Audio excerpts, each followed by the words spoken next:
Hey, parents and students, it's Mr. Swain. It's Friday. That means it's time for eNews, and we're going to get through this real quick.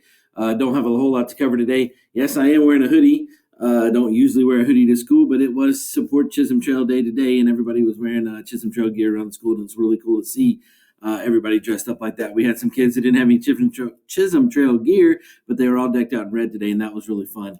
A couple of things I want to go through, and then we'll get you started on your weekend. First of all, our Teacher of the Year balloting process is over, and we have selected a Teacher of the Year and a Paraprofessional of the Year. Our Teacher of the Year is none other than Miss Sarah Bilski. She is one of our 7th grade language arts teacher, as well as our AVID coordinator here on campus. Sarah's done a fantastic job for us for several years. I think she's been here 5 or 6 years and has done an amazing job for us, and we wouldn't be the same campus without her. And then our Paraprofessional of the Year is Miss Bonnie Garner, and if you have ever come to the front office for any reason, whether it was this year or years previous, you probably spoke to Bonnie. She knows everybody who comes and goes. She takes care of us, makes sure that everybody that enters the building should be here. This year, obviously not very many people enter the building, but in years past, anybody who enters the building are people that should have been here. And I like to always tell the story that when Dr. Flores was still our superintendent, he showed up one day to just visit the campus, and she made him go back to his car and get his driver's license to make sure that he was who he said he was, which I always thought was pretty funny. If you'll make the superintendent go back to his car, she's going to make anybody else go back to their car too. And we really appreciate all that she does for us.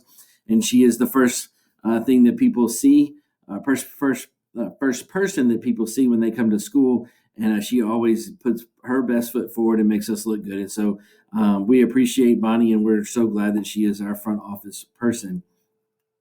Along those lines, or not those lines, but for some other stuff that we need to get through today, Friday is the last day for the 6 weeks eligibility report. So we are on a 9-week grading period. So it's not your final grade for the 9 weeks, but it is the 6 weeks eligibility. So if you are participating in extracurricular activities that you must be eligible for, you need to make sure that you pay very close attention to your grades to make sure that you are passing all of your classes at the end of the day Friday. That way you make sure that you are passing and eligible to play. I do know that we have a few kids that probably need to go look at that over the weekend to make sure that they're taking care of their business and getting caught up so that they can be still eligible to play after Friday.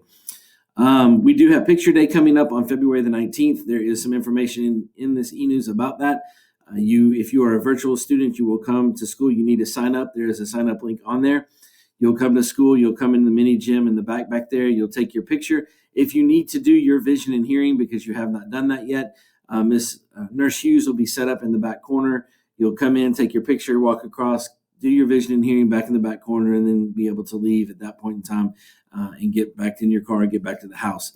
There are time slots available, so please check that. If you're an in-person student, we will have 2 cameras set up. We will social distance everybody. We'll run folks through and make sure we have everything set up so that it's smooth and social distance. It is important if you can get here because that's how we do our yearbook pictures for the yearbook as we move forward. Let's see. Clubs. There is an email in here about clubs. We do have a bunch of clubs now up and running. It's taken us a little while in this new environment to get that running, but we do have several clubs up and running. We've been announcing them during announcements for the students that are here, but I wanted to make sure that we included this for everybody else so you could see it.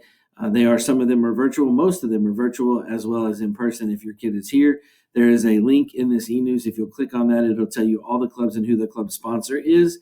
All you need to do for the club sponsor is to email them. If you're a student, email them and let them know that you're interested. If you're a parent, tell your student to email the person and let them know they're interested so they can give them the details of when the meetings are and get them the codes that they need to be able to join virtually if that's how they are doing it. There's also an eNews email in here or a section in here from COVID testing. The district is doing free COVID testing for students and staff of the district. If you think your student may have COVID, I believe they are testing on Tuesdays and Thursdays over at the McNeil PAC. It's pretty close to us, so it should be pretty easy to get to. But if you feel like that your kid may have COVID, you can go there and get it done free, and that's always a bonus on that. Down in the eNews, we do have some sports announcements in here as well. Our boys and girls all played this week. Our boys played last night against Deer Park and did pretty well. I was super proud of our kids for keeping their head up and playing hard and doing it with sportsmanship, and of our fans for doing the same thing. It's always interesting to me that when we are having sports in the gym, especially in the gym that it gets a little heated both in the stands and off the court and on the court. And I always appreciate when everybody keeps their cool and takes care of their business. And we're really here to cheer for kids and to be excited about the performances on the floor. I remind parents often when they get pretty excited about things, we're not winning the Super Bowl here.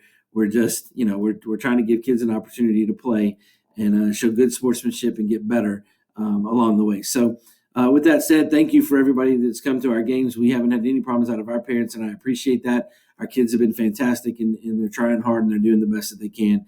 And it makes me proud when a referee comes off the floor and says, "Man, your kids were great." I'd rather have that compliment than a win any day. And so kudos to the parents of those kiddos that have taught them that, and our coaches for instilling that with them.